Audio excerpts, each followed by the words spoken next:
That's me on the picture. Hello and welcome to Brikosten. 18.9, including the box, dust, cat hair and other non-Lego toy. The weight is just shy of 19 kilo. But what else does the box contain? Ew, that's disgusting. Lego from last millennium, primarily from the 80s, some from the 90s, but also a little from the 50s, 60s and 70s. That's what's in the box. A box full of Lego from my childhood.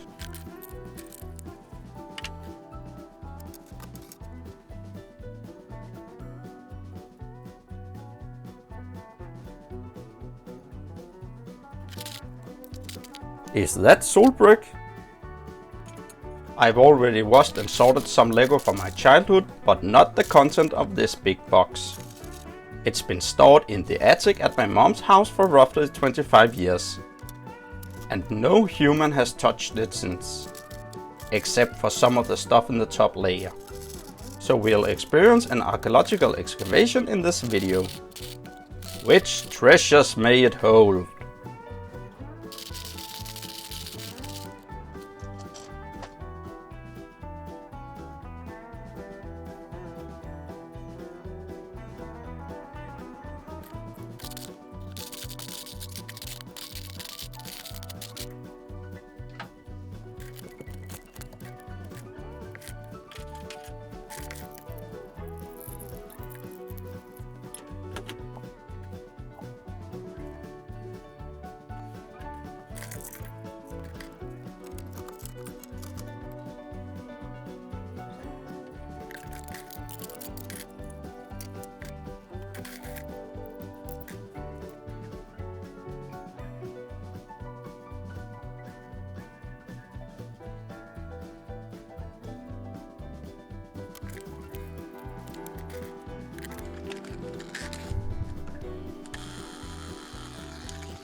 Hey, that's me again.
So a mass of unknown bricks still remain in the box. A lot of washing and sorting needs to be done. Brikosten. I found a Faberland antenna. Let's look at the price for that. 87 Danish kroner for this piece. Oops, half of you don't know the value of this currency. And the other half wouldn't even know there was a country called Denmark if it wasn't for a big toy manufacturer located here. Let's change it to a more well-known currency, Euro.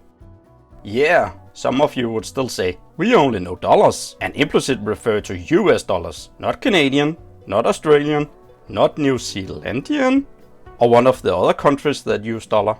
But the Eurozone covers a larger population than US of A has. Of course, if we look the population alone, we should have chosen Indian rupee or even better, Chinese yuan. However, population is only one method to measure a currency. We could also look at the GDP for the countries using the currency, the amount of cash in circulation, or even We are sorry for the inconvenience, but it seems that we are experiencing some technical difficulties at the moment.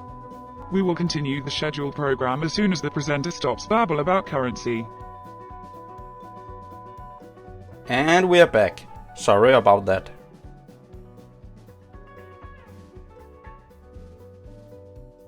Over 11 euro for a Fabuland antenna? And that's just the average price. 15 euro if you wanted to buy it today. Insane. I also found a lot of other Fabuland pieces, some also with a high price tag.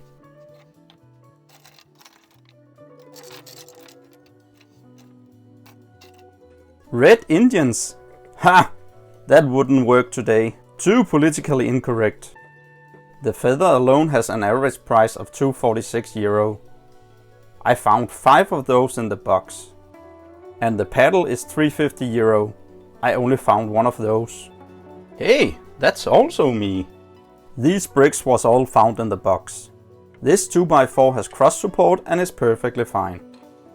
These doesn't have extra support, but there's no problem with those either.